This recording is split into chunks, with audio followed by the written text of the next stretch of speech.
I have problems. You have problems. We all have problems. But as our guest will tell us today, you can have problems and still win. All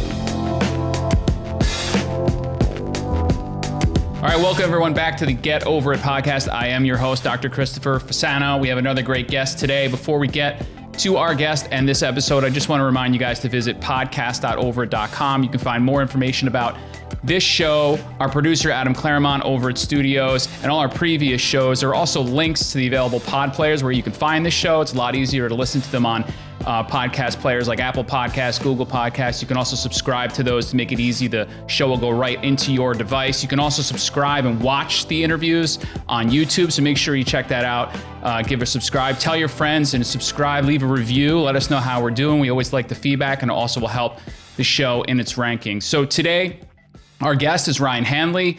Ryan is an author. He is a keynote speaker. He is in the insurance game, has his own insurance agency, Rogue Risk. We're going to talk to him about that, but we're going to talk to him about his journey in the insurance game. He's unique in that he shook it up a little bit. I've known Ryan for a few years. We've worked together, and I really admire his passion. He's someone like me who just leaves it all out there for you, and so it should be a really fun conversation. Ryan, good to see you, man. Dude, it's great to see you.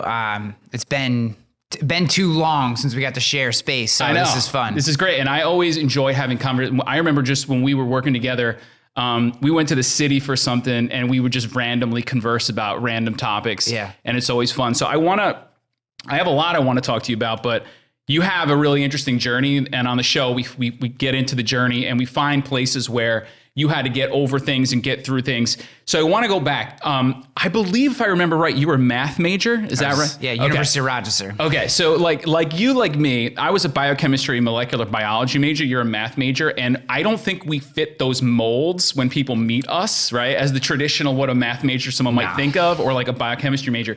So I always ask, like, where did that go? So you didn't go into mathematics as a career? No. So the how this works is I am a hick from the middle of nowhere in upstate New York, a town of less than 1,000 people. And the day that I said to my mom, my parents were divorced, I said to my mom, I think I want to go to college. Her response was like, oh, that's great. Like that was it. Cool. Like she was just like, oh, okay, yeah, that's the next thing. All right, fine. She's like, well, what is that? What do you do? And what does that take? And so I figured out how to get into school, and I was a decent baseball player. So I picked Division III and 2 colleges within 4 hours, and I just applied everywhere. And with my application, the written app, well, you had a handwritten one, like us back in the day. No more, like me. People don't know about that, man. Those are handwritten applications back then. Yeah. You are filling out the FAFSA form by hand, right? So I'm sending in, and then I also wrote letters to the baseball coaches for all those schools. Okay. And I said, look, I'm applying to your school. I'm a power hitting catcher, whatever. I wrote, this whole like we all dust ourselves up like we're better. And I said, I'm basically going to go with whoever gives me the most money. That was the whole note. The note was, I'll be good for your team. My grades will get me in, but I need you to help me get in because I didn't have any money. I was poor. So University of Rochester gave me the best plan. So that's where I went to school. Like, I would love to say that my vision was to be my dream was to be a yellow jacket. No, I mean, it ended up being a great school. I mean, it was a top 30 school at the time. I don't know where it is today. I know they've focused more on liberal arts. So who knows, but I thought I wanted to be a mechanical engineer. That sounded like a career that you made money in. Coming from where I came from, I was like, oh, mechanical engineer. Sounds like I can make some money. Well, I learned somewhere around second semester of my sophomore year, I was rocking like a 1.3, hadn't been to class. That would be GPA. GPA. I found that I basically had to make a decision. I could either continue playing baseball, drinking beers, and chasing women, or be a mechanical engineer. So I decided against mechanical engineering and went to my guidance counselor or whatever and said, hi. So, here's grades. Where I'm at. Here's where I'm at. What can I graduate on time with? Right. And she said, well, basically math's the only one. Your option. And the reason was because I could take all these like journalism and other classes. So it wasn't like you were like passionate about integrals and like derivatives was your game. You were just like, I gotta graduate. No, in 301 math, one of these things was obviously not like the other. Right. You know, all these kids who were just, they're up on the chalk. I mean, this is back at chalk. So chalkboard, A plus B equals C. Prove this. And I would look at it and be like, what am I looking at? What am I even talking about? And these kids would break down. They're doing all this stuff. And I'm like, where do you You're like, yeah, that's great. No idea. So I found, luckily, a friend of mine's girlfriend was very smart. And I just latched onto her and cheated off her for the last 2 semesters of my career and ended up graduating. And then you graduated on time. So it all worked out for you in the end. 291, baby. So where does it take? So now you achieve that. You get your way. You find your way through. Now you're coming out, and now you're not going to play professional baseball. Not going to play professional baseball. And you're not going to be solving like breaking code and mathematics. Nope. So where do you end up? Where do you go now? So at that time it was, I don't want to be a professor. That's obvious. Right. I don't want to be a school teacher. Nothing against them. That's not you. I wouldn't it's not fit, me either. Yeah, I wouldn't fit that career. I have be patient on my arm. Yes. That wouldn't be for me. And so the only other option was to go into corporate America. So that's what I did. I worked for an accounting firm as a consultant for a few years. That was a fine job. I worked for American Express in New York City. That was a fine job. So in numbers though, no? Or no? Like your game, when you said you do consulting and accounting firm. Yeah, because I could always do numbers. So that's how I got that's how I got into the programs. Right. I mean, maybe I'm slightly underselling myself. I mean, you're not an idiot. I mean, that's not right. I would like to believe I'm not. I know it depends you're not on who you talk to, but so I go into these corporate jobs and they're perfectly fine. So fast forwarding how I get to insurance. I just always assumed I would never come back to Albany. It's not that I dislike this place. But you were out. I just never thought I would come back here. Yeah. I figured I'd be someplace warm.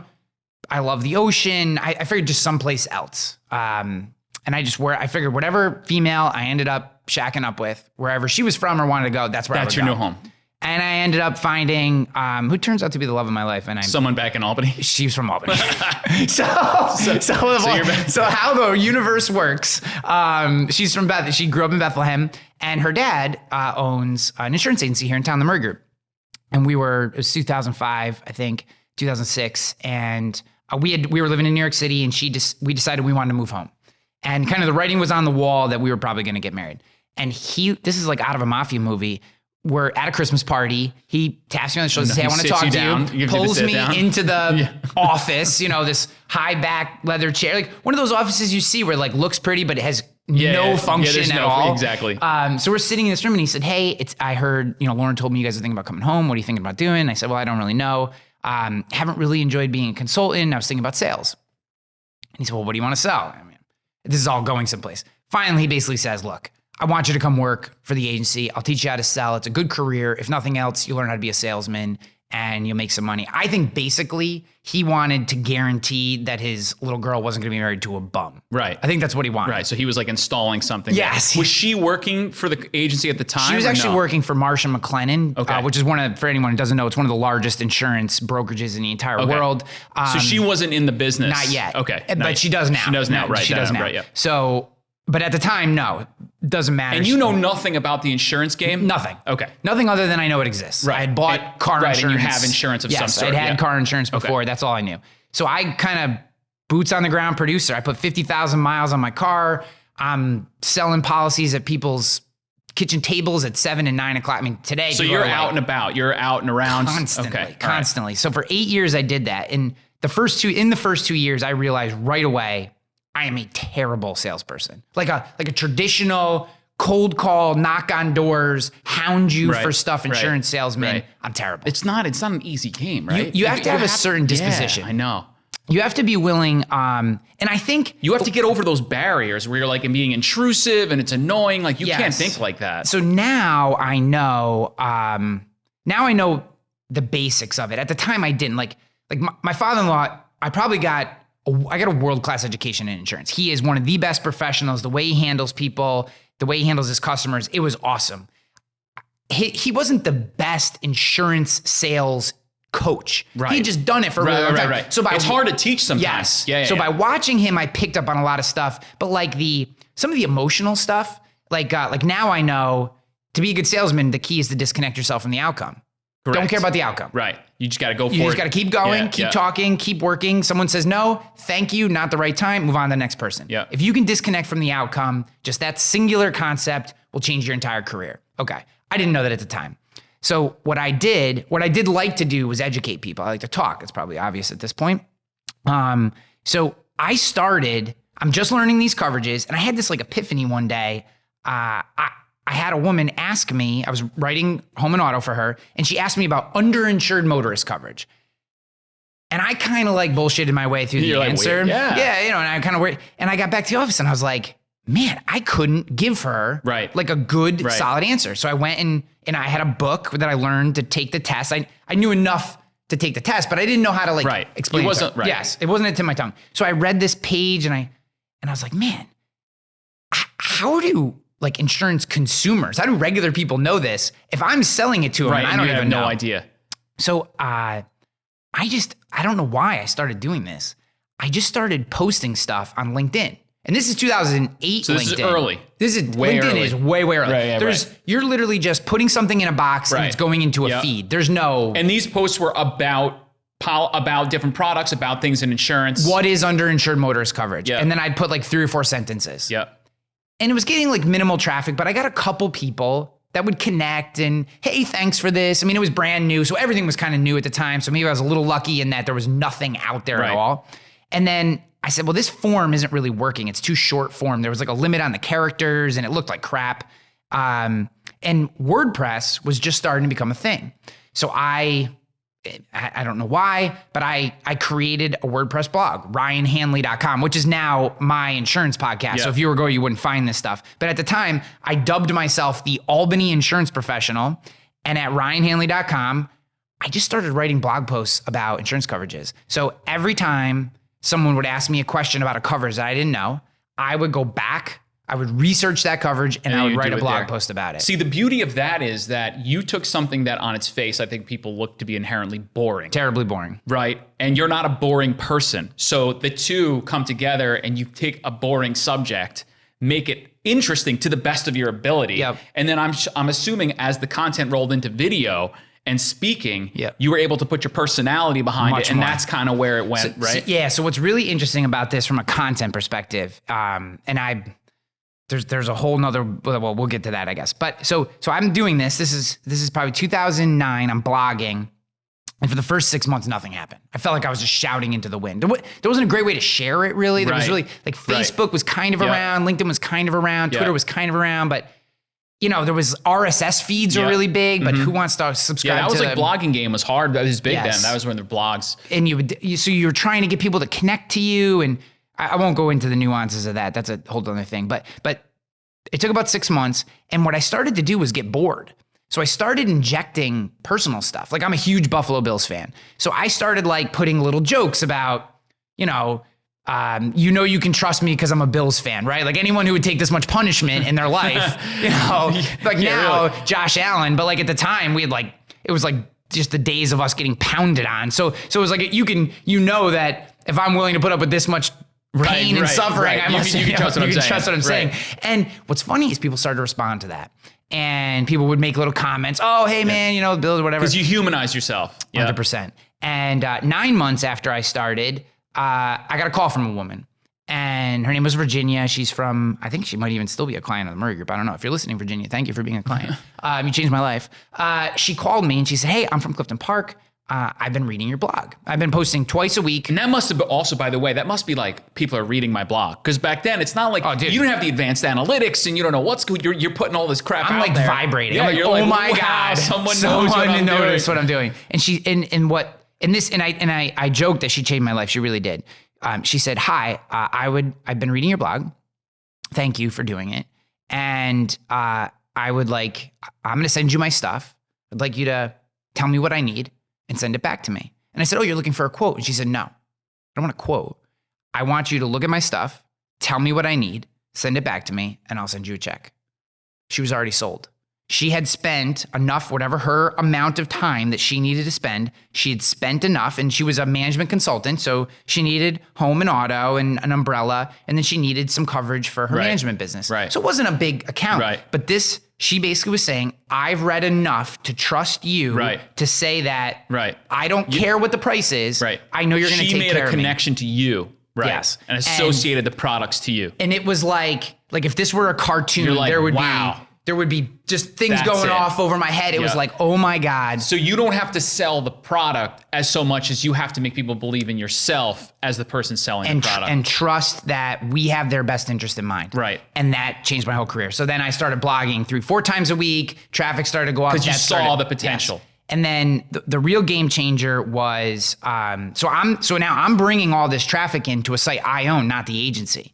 So my father-in-law and my brother-in-law came to me, worked there, came to me and said, hey, we see what you're doing.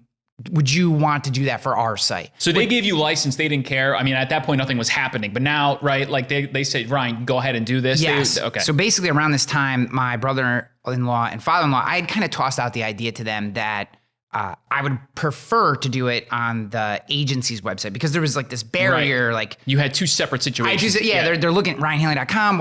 If he's an agent for this, for this agency, why isn't he? It doesn't matter. So I wanted to get past that hurdle. So I'd kind of pitched them the idea, and then a few months later they came back and they said, hey, we agreed, let's do it. And now their website had done nothing ever, never more than like 5 pages. So I tore it down, rebuilt it in WordPress, which sounds more difficult than it was at the time. And I said, but I need to kick this thing off. Like I want to get this going. I'd already done this blogging thing. I had been slowly moving the posts over from, and anyone who's like a hardcore SEO is like probably like knifing themselves right now. But I've made a lot of SEO mistakes and learned lessons, but I was moving the posts over, but I really wanted to get the website cranking. So what I did, I said, I'm going to do something no one has ever done before. I'm going to answer 100 client questions in 100 days in 2 minutes or less. I'm going to post it to YouTube. Now, today, everyone's going, well, duh. Haven't you seen this YouTuber or that YouTube? YouTubing wasn't a thing back then. Right. I mean, this is like... And especially in this space, I got to imagine, like, who's doing this? I was the first one ever. I was going to say, like, who's doing that? Right. So this is 2012. No, YouTube takes 20 minutes to upload a 30-second video. I mean, there's no HD cameras are like crazy, thousands of dollars at the point. You don't just have one sitting in your pocket. Do you have these videos somewhere, by the way? They're still on YouTube. I was going to say, because that's the best. When you can go back and see the progression. Some of them have like 50,000, 60,000 views at this point. You get those classic stories like I did it in my basement, and then you see those old things. If you were to see these things, they're ridiculous. Yeah. They look... So, okay, so there's a million things I could talk about in that, but just to get through this part. So what I did was, the month of December 2011, every client I bumped into, I asked them, if you could have one question about insurance answered, what would it be? No question is too simple, too big. There's no stupid questions. Just what would you like to have answered? And I got 147 questions, and some of them were a little crazy, like how would you insure a spaceship? Although that would be fun to answer, I wanted them to be more relevant. So I pared that down to 100, and then on January 2nd of 2012, and for the next 99 days, I answered a different question every day about insurance in 2 minutes or less. And then I posted it to YouTube, and then I'd take that YouTube video and I would embed it in a separate blog post on the website, put a little content around it, and basically put it out. So you put a post for each one. So I was getting 2 pieces of content for every video. Nice. And changed my life. Absolutely blew up. We were getting calls almost every day. And then I just kept doing more of it. And I was just from that point on, from 2012 on, I have been a content guy. So was they mostly local, or what happened? Did you notice? Now, at the time, YouTube did not have the same algorithm. So it took them a little longer to realize we were Albany, New York, not Albany, Georgia, or Albany, Oregon.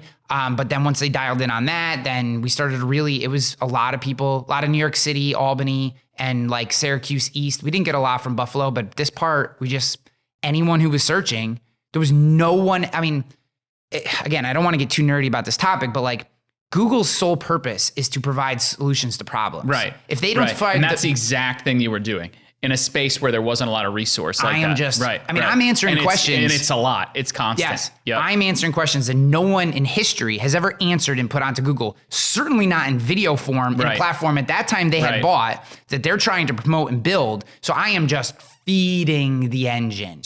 So now you create this interesting situation where you're now affiliated with the brand, right? The insurance company, the agency you're at, but you're growing as a person in the space. Yeah. So you have your own brand, if you will. You're generating leads, you're generating business, but you also now have a presence that you can capitalize on your own. Yes. Which happens a lot in the game of content, but it's a family business. Yep. So how does that play out over time? Like, did it get to a point where I know you started to travel and you started to give talks and all these things, and that all helps the brand, but did it cause problems for you at some point? Like, did you find yourself thinking like, should I go? Like, should I do this part? Like, talk to us a little about that. So I had some, there were some different things. So I got really into the marketing side. And I've never been overly enamored or motivated by getting someone to wet sign an application. Right. To me, if you've gotten someone to trust you and you've done right by them with the product, getting them to sign is right. It's just commodity formality. Work. Yeah, it's formality. Right. It's a formality. So I was more interested, how do we educate people? How do we help them trust us? How do we share our way of doing business so they know once they get in what they're going to get? And the Murray Group is an amazing. I mean, this is like a marketer's dream from the standpoint of, I knew that our agency would deliver on everything that I was saying. There was no question of that. So that part was really nice. So I started to drift a little in that I wanted to do marketing, and they were very traditional. They liked to cold call, and they were very referral based, and there was always a little bit of a grind there. And I just kind of hit a point where I was 32 years old. This is 2014. And I wanted to stretch my legs a little bit. Like, it was never going to be my business. Right. And I would have had to be okay with that. And truthfully, if I had stayed there and worked through it, could I be doing even different or more amazing things? Who knows? But, at that time, I was kind of coming into my own. I was feeling very confident in what I was doing. I had done, a couple hundred keynote presentations. I traveled around the entire country. At this point, I've done keynotes in like 30 some odd states. I was really trying to stretch my legs, and I got the offer to be the chief marketing officer for a national insurance technology company called Trusted Choice. And there I built a national brand called Agency Nation, where we became the third largest insurance publication in the United States. So I built it in 4 years from nothing to 500,000 visitors in 4 years. And it was an incredible experience. I put on 2 different conferences. What was that conversation like when you went to your father-in-law, to your wife at that point? It was harder to tell my wife. I was going to say, that must have been like, because there's a layer there. Obviously, this is your family. I enjoyed working with her a lot. We were very different people, but we fit very nicely together in terms of our personalities. She is driven and detail-oriented and committed to like doing things the right way, and I am more. You're like an explosion. Yes, I'm like, I'm more like the can of paint just like blows up all over the wall, and then I'm like, that's awesome. Yeah, that's awesome.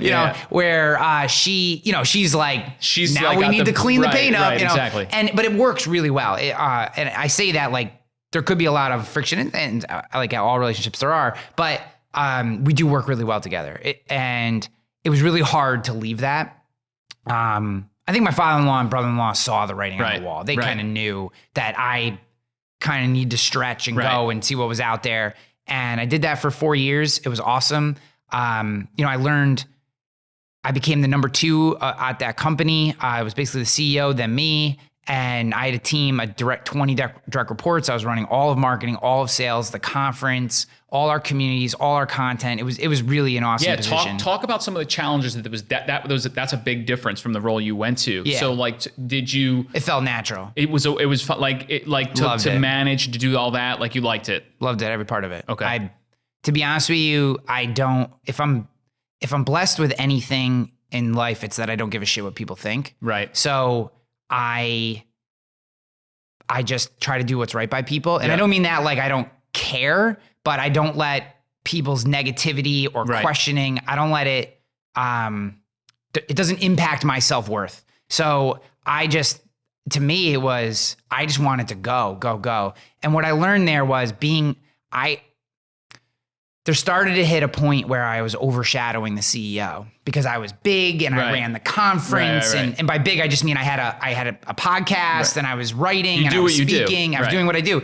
And maybe I kind of lived that story again in the future. Yeah. But I feel like I live those stories too. Yeah, we have similar qualities. In that so vein. like, my personality just got to the point where, and I never wanted his job. It was a perfect relationship at my point. But that's who you are. It's hard to like put it in a bottle. What am I going to do? I'm going to slow down. I'm going to be quiet. Like, that's not going to happen. That's not going to work. So we hit a point where we had the second. So I started this conference in 2017. It was called Elevate. I had 320 insurance professionals there. I had Marcus Sheridan there, if you know that name. Yep. I had a bunch of. I had just a bunch of really awesome speakers, a bunch of industry people. It was awesome. People were. This thing was amazing. The next year, I did 820 people. Jeez.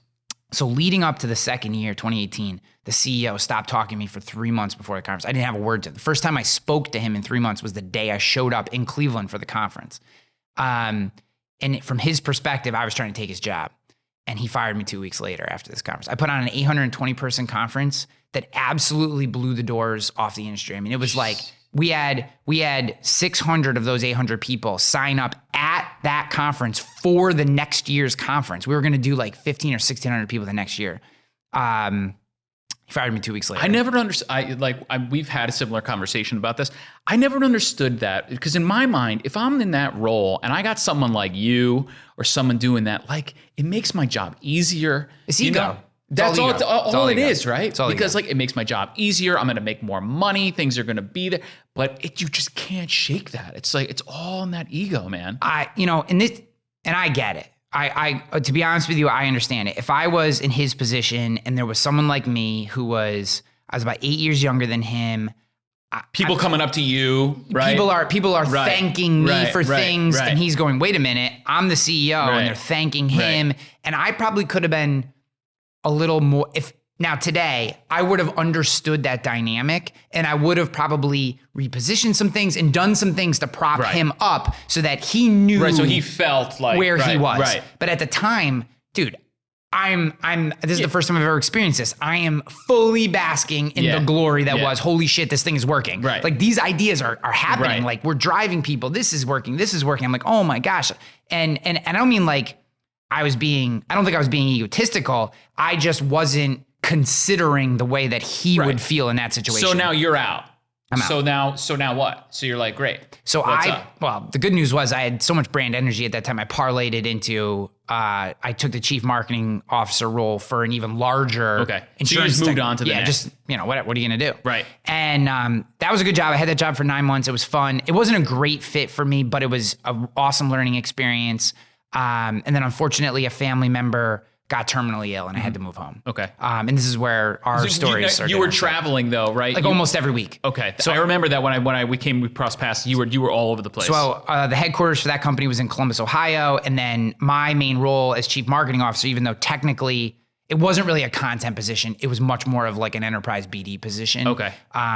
Because they didn't really have a strong content focus, which was kind of the disconnect. They sold me on, we want you to build what you built over there, here, for our constituency. Right, and you're like, yeah, I can do that. Which looked fun. Hey, I got the model, I know the people. And then when I got there, they're like, yeah, we really don't want you to do that. We want you to take all the connections that you built over there and get us into those places. And you had young kids at the time, Young kids. Yeah. I'm traveling. I think, how old are they now? They're 7 and 5. So this would be 2.5 years ago. So they were 5 and 3. Yeah. And I'm on the road almost every week. Yeah. It's wearing my wife down. It's wearing me down. Right. I don't particularly love, even though I do enjoy enterprise business development, I didn't want it to be my full-time role.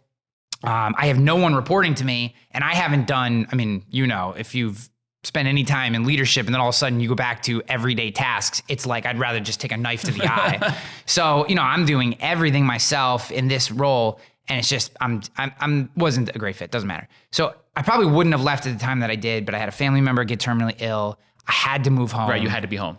Couldn't be on the road anymore.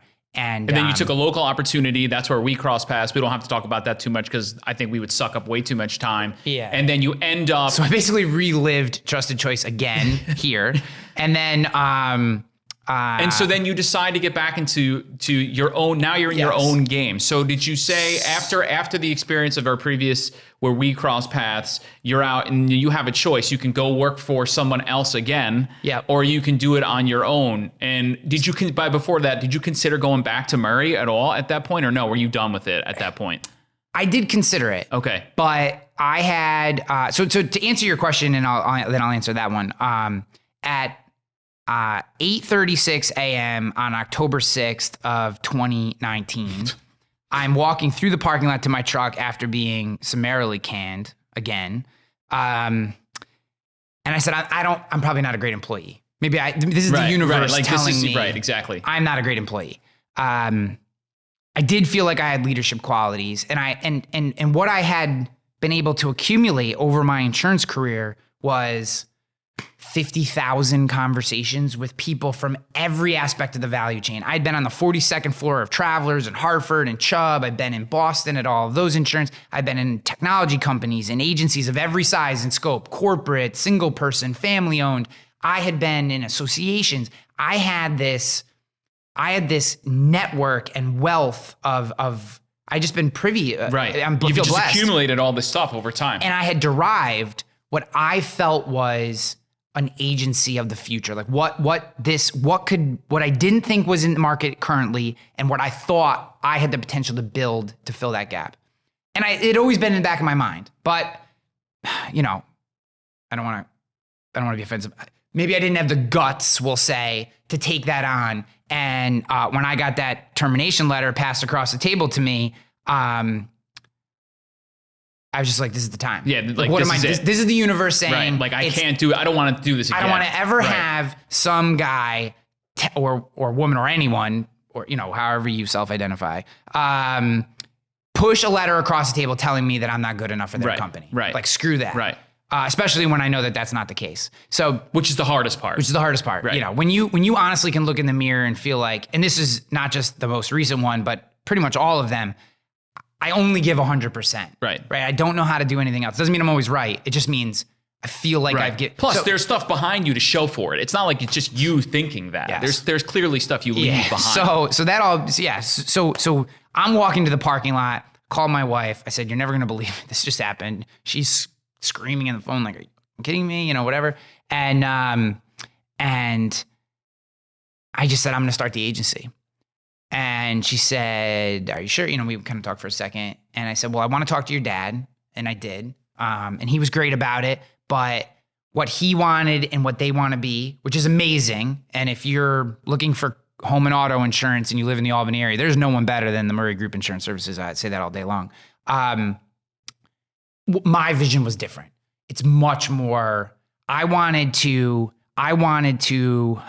the right word is, I wanted to have I call it a human optimized agency. I wanted to take the best pieces of technology and marry them to the best pieces of humans and come up with something that had never existed before. Okay. And I had this vision, and it wasn't local necessarily. Not that it wasn't local per se, but it wasn't just, hey, I'm going to write insurance 50 miles from my house. I wanted it to be bigger. You wanted it to be, yep.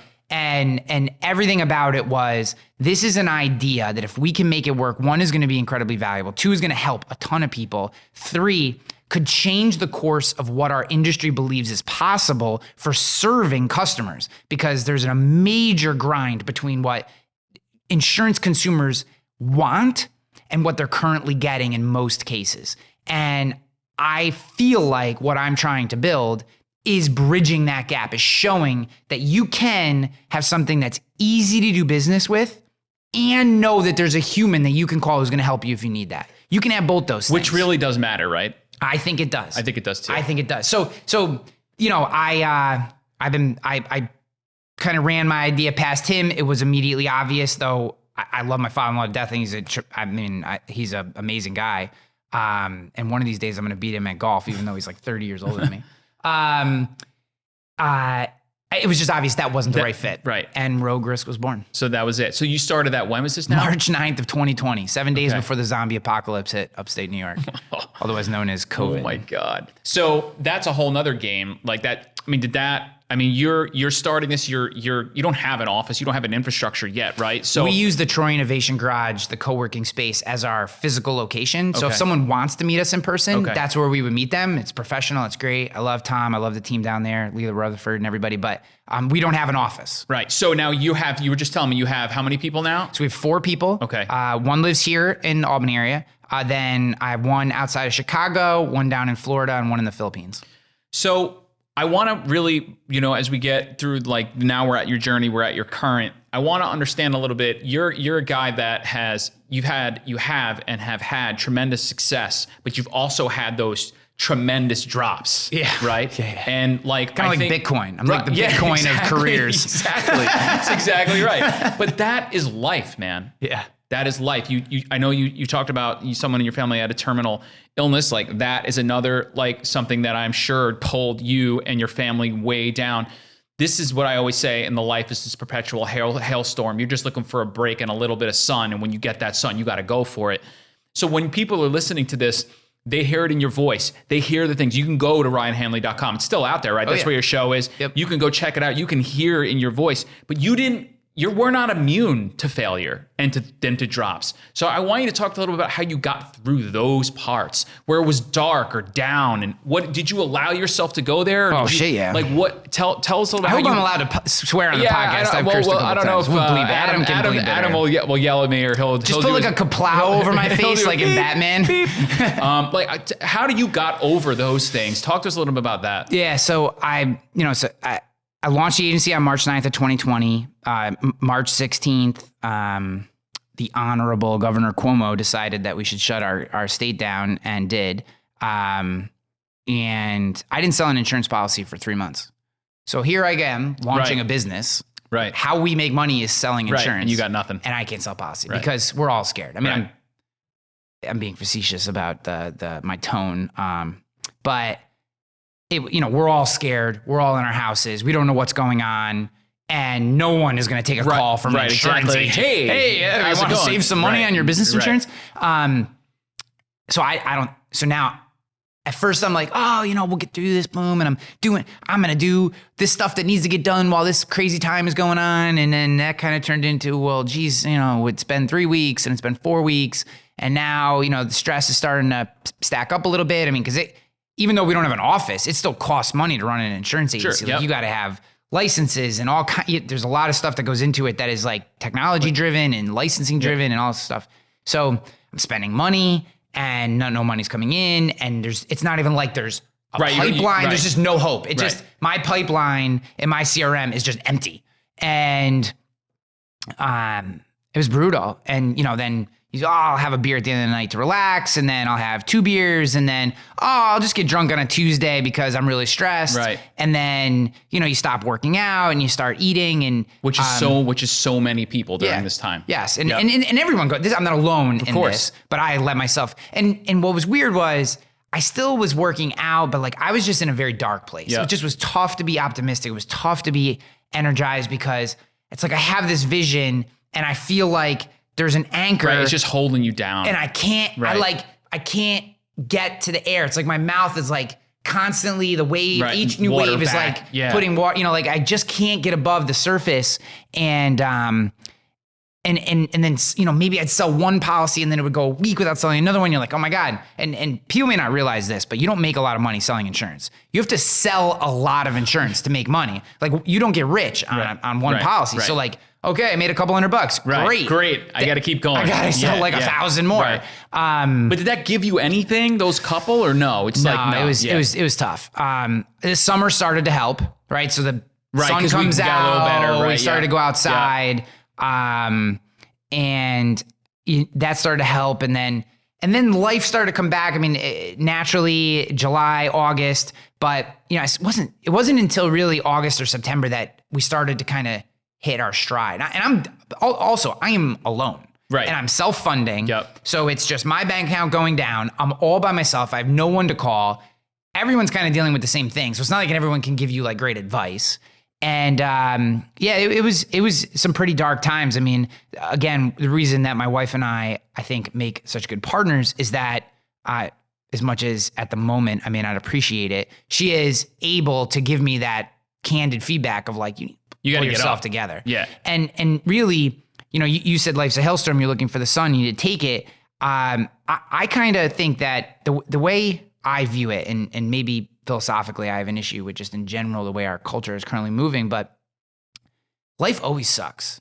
There's always something that can suck. And there's always something that can be awesome. And you have the choice to choose which one you have, right? So I feel like right now there's this general disposition that like we can just make excuses because things are hard. Things have always been hard. Right. When has it ever not been hard? I don't know that I've lived a day where I was like, this is friggin' easy. Right. That wasn't the case. That's never been the case. So maybe there are a few humans in life where things have been easy, but I don't even know that that's the case. I think it just looks like it is from Instagram or whatever. But you get to choose. You either get to choose that you're gonna look at this and you're gonna let it beat you or not. So my kid is playing travel baseball now, which is awesome. I love baseball. That's awesome. I play baseball. Coming from a baseball player. It's an enormous commitment, which I was not. Dude, are you prepared. nuts on the sidelines yet or no? No, I can see you just sitting there. So like, I'm coaching, which out. is nice. I love it. I love coaching. I love the kids. I love being part of it.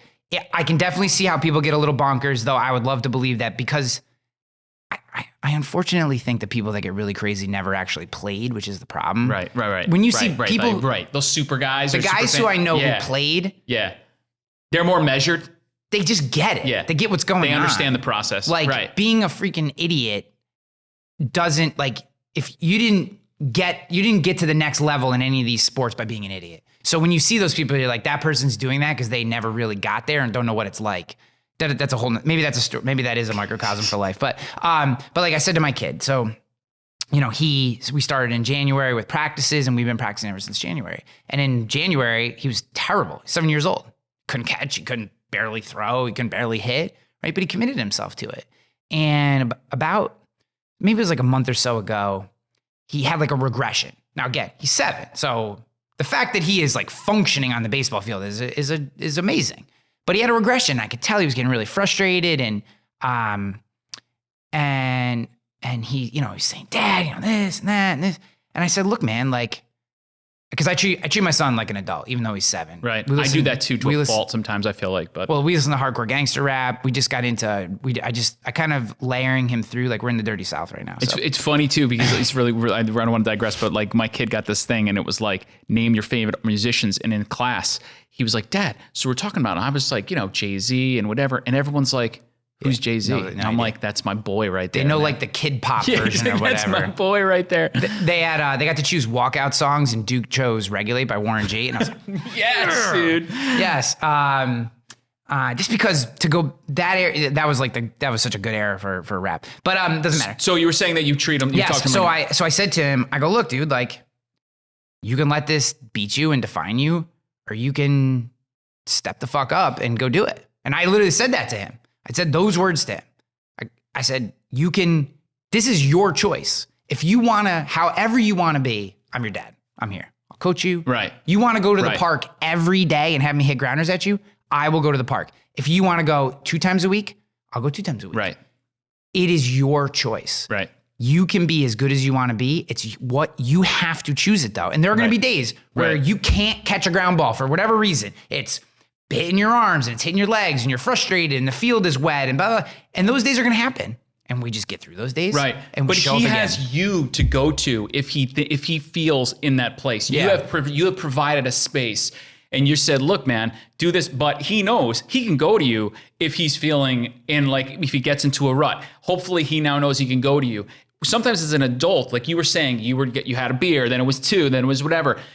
Who do you turn to? You have to have friends. Right? It has to be like a support, friends. right? It can't be like, I talk this a lot about people in the show. You can't do it alone. No. It's impossible. I don't care how much money you have, how big you are. There has to be something that you look for inspiration or for otherwise you'll just languish. There's nothing there. So to continue to this point, to continue in the story, August, September, we start writing some policies. Things are starting to pick up. I did a small friends and family round, which is really to bring on a couple strategic partners. And I took on 3 individuals. And they all came in January. And if you were to ask me when my business really started, it was when they came in. When I added these 3 people the the money wasn't what I really needed. What I needed was someone to call. Right. You needed I need to call someone and go, I have this idea. Right. Am I crazy? Right. Like, is this a crazy idea? Right. Like, should I have this priority and this priority. Which one? Like, I'm thinking this one. What are you thinking? Well, let's talk through it. And all three of them have different, slightly different expertises and viewpoints and mentalities and connections. Which is what you need. And today, we're moving into our seed round, which is very exciting. It's a huge step up for us. It's time to go for escape velocity and start to really grow this business to where I want it to be. It would not be possible. Not like, oh, maybe, like, not possible. Rogue might not even exist if I hadn't taken these guys on. Simply for the emotional part of it. Yep. To be able to call them and say, Matt, Chris, or CJ, those are the three names. Like, for whichever one I think has the insight that this is going through my brain. Like, what am I missing? What's happening here? How does this work? What do you think about this? And just to have them give me honest feedback. And to just sometimes be able to call and just bitch. Yeah, I know. Just blah, blah, blah, right. blah, blah, blah. And know you're getting candid responses back. Yes. I think you're also like, knowing where we work together, like, you're going to have a bunch of smart people in the room. If you're not going to listen to those smart people in the room, you just have smart people in the room. Yeah. Like, that's a mistake. Like, you can't surround yourself with really, really smart people and have them be a part of your team or be a part of it and just have them there to never listen to them and to never engage with them. Yeah. You have to be able to listen and learn and listen to opposing opinions and be okay with that. And it seems like that's where you're going. So even in your world where you're like, maybe I'm not a good employee and I got to do this by myself, you still have to be open and are open to other people's inputs. You can't buy a thoroughbid and not expect it to run. Right. Exactly. Yeah, that's great. That's a good, yeah. I feel like on two separate occasions, I've been a vanity hire.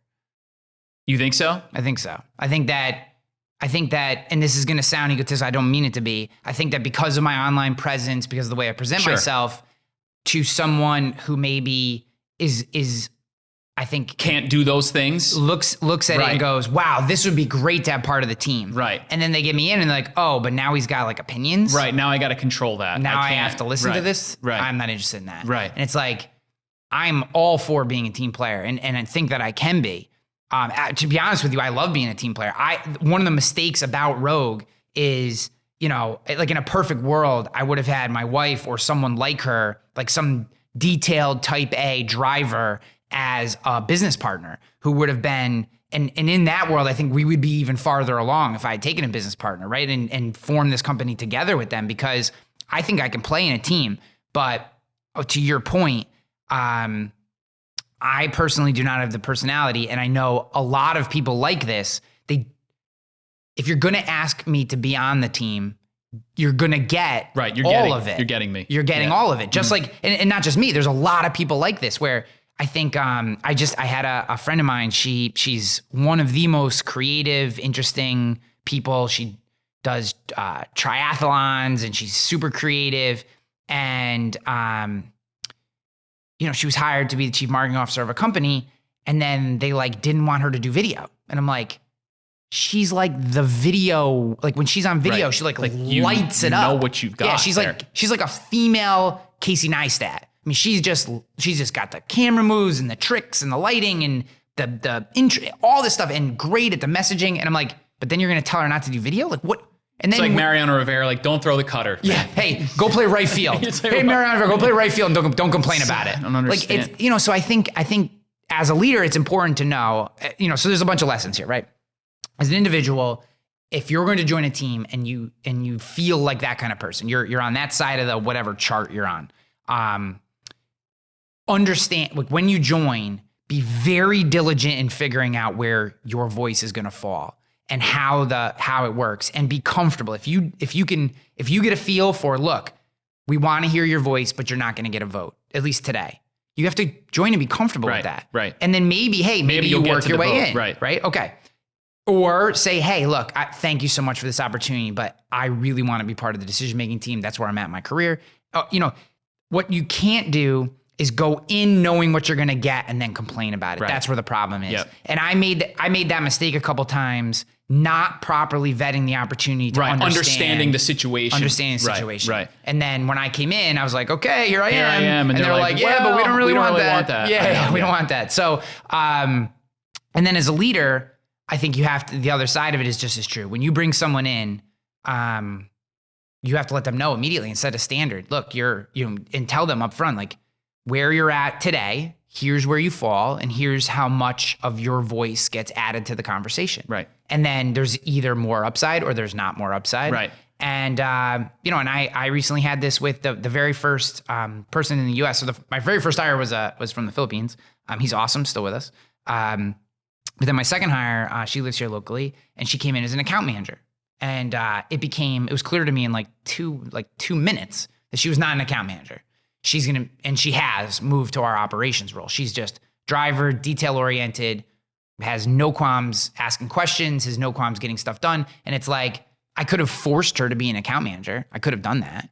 Or just take this person and move them like right person, right seat. Like anyone who's ever, I don't know if anyone's into EOS. We operate the Entrepreneur Operating System, EOS system, from the book Traction in our office, which I absolutely love and would highly recommend. Happy to answer questions about that for anyone who's afterwards, not about here. But and they talk about their right person, right seat, right person, right seat. You can have the right person in the wrong seat, and you can have the wrong person in the right seat. But you got to figure out what seats you need and then find the right person for that seat. The wrong person in the right seat is a bad fit. Right. And she was the right person in the wrong seat. But that's okay. It takes the leader to recognize that you have them in the wrong seat. It doesn't mean if you do that, everything's broken. Right, correct. It just means you have to recalibrate. Right. And to force that person to stay there would only be a grind. Correct. And it's not that she couldn't do the job, but we wouldn't be maxing her value. And now there's limitless upside to where she could go. So I think, and again, I don't know that I would have known that if I hadn't experienced it on her side multiple times. Right. So some of it's just experience. It's a little bit of empathy too. Yeah. That's the other part about being a human. You got to be able to recognize and go there and understand, put yourself there and see what it was like. I'm not the most empathetic human in the world. I know that about myself, but I do think that I care about people. But I struggle with, my wife, she accuses me of being a little, not always the most empathetic, because I am more of the, like, we all have shit, go figure it out. Like, figure it out. Like, if it's what you really want. Right. I don't like complaining and excuse making. Right. But that doesn't mean you can't be empathetic, right? I guess it just, maybe I'm capable of it. Maybe it's your definition of what empathy is. It could be. But I'm with you too. I think we reach a balance in life. And I know we're coming to time, so I want to make sure I get a close. But I think we're coming to a point in life where people are more allowed and capable to talk about their problems and their issues. And as someone who's really into mental health, I love that. There's a balance though. You should be able and have a forum to talk about how you're feeling. That should be respected, and you should be able to follow that, get the help you need, and use that to guide you. But you can't use it as a way to just withdraw yourself from the world, from competition, from society. There's a balance I think we have to strike. It's a tough conversation because it's very politically charged, and there's a lot, you got to be PC about it. But you don't have to be. Well, you don't have to be. You don't have to be. But I think that there's an interesting balance there, especially as our kids get older. They're going to be in this world where it's going to be like, you don't have to do that if you don't want to. I want to touch on this You don't point. have to do that if you don't want to. I want to touch on this point. I don't know if I agree with that, but we got to find a balance somewhere. It can't be like, don't talk about that, your problems, hold it all in, be a man. I'm not there. But I'm also not, give up whenever you want. I'm also not there. So there's have problems and win. Right. Because we all have problems. Correct. So this is where I said this to my son. I have 2 sons, so I said this to both of them. They were in the car. I said, I don't know that you guys will someday realize the competitive advantage you have against all these other kids because I'm teaching you how to be competitive and win.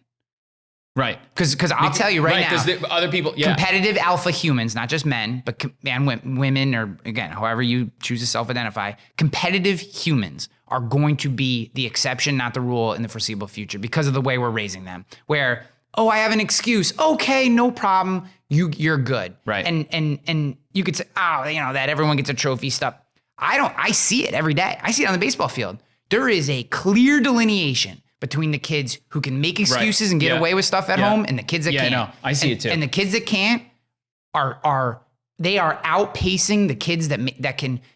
Everybody makes excuses. I make excuses. The difference is I may make an excuse and then I still have to go do the thing. Right. And when you aren't held to, oh man, you can't just pack it in and be like, you know what, I'm not going to work for the next couple of weeks because I'm like, no. Yes, you have to go do the work. And I said to I talk to my kids a lot. I basically work and talk to my kids, but I'm trying to raise young men who are going to be valuable to society and will live lives that are fulfilling to them. Because I'm a big Jordan Peterson fan. We've talked about him. And I think your life has to have meaning. And I think a big issue today with a lot of people, and the reason they're so unhappy is their life lacks meaning. And I think part of the reason it lacks meaning is because we aren't held to anything. Right. No one's holding us accountable. Right. So if you're not accountable to anything or anyone, and you can make any excuse in the world to not have to do something, your life doesn't have meaning. And then all it is a self-fulfilling prophecy. And people are so into what other people are doing. Yes. And they're looking into they're trying to get meaning from other people's being. Yes. And that's a terrible thing. And it's terrible. That's a terrible thing. And you can't outsource your meaning. And your meaning could be your garden in your backyard. Or it could be you really like to work out. Or it could be you love to read. Or you love to write. Or it could be helping people. There are 10 bazillion different things that can give your life meaning. And they don't have to be competitive. It just has to be a thing. But what bothers me today in general, and I think this is an enormous competitive advantage for those who can cultivate this in themselves, is find something that gives you meaning and then hold yourself accountable to it. You're all going to have excuses. Your back's going to hurt. You don't feel like working out. That's all right. Go figure something out. Show up. Even if you just walk around the gym for a while, be there, do something, right? Like this idea, this like swipe right society, and I don't mean to get political or whatever. I just think this is the competitive advantage of our day because there's access to information everywhere. Correct. You can have, it's basically free and it's everywhere. There's tremendous opportunity from a job perspective. And now that we can work from home and remote or overseas, I mean, you can do pretty much so whatever how are you going to separate yourself? And I think that where competition has been somehow labeled as like toxic masculinity, I'm like, that's fine. Keep doing that. You know what? The people who embrace competition, and I don't mean competition like kick someone else down. I mean, holding yourself to a standard. Right. In that healthy regard to what competition is, you are separating yourself from everyone. You will be the exception. And those are going to be the people that lead our country. And I just feel like we're doing ourselves a disservice by making everything so easy. It's not supposed to be easy. No, it's not supposed to be easy. It's supposed to be hard. There's a day where something is going to happen with this stuff where it's like our social, something, imagine it just goes away or something goes away. What do we have left? Yeah. We have a bunch of people that don't know how to do anything. Yeah. And that's really scary. And again, I know we're getting like deep and real philosophical, but we are up to an hour. So I want to make sure before we close, people are listening to this. They're like, yo, that guy, Ryan, he's a cool dude. Where can I find you? Like, so give us some info. Like, where can they learn about your business? Where can they learn about more about you? Listen to some of your content. So I have an insurance podcast. If you're interested in that, called at RyanHanley.com. It's called The Ryan Hanley Show. You can check Rogue Risk out at roguerisk.com if you're interested in that. LinkedIn and Twitter. I don't do that much on Facebook or Instagram's really just like pictures of my kids and stuff from my mom and dad. But like business stuff is Twitter and LinkedIn. And if you search Ryan Hanley, you'll find me on one of those two platforms. And if anyone has any questions or whatever, happy to. If you just want to troll me because you disagree with my viewpoint, that's fine too. You won't be the first. Definitely troll Ryan, everybody out there. And I just want to remind everybody that we're going to have all the information that we just talked about and links for Ryan's stuff in the show notes. Make sure you go there, subscribe, check us out, leave a review. Man, it was great, Ryan. Thanks so much for coming aboard, man. I appreciate it, man.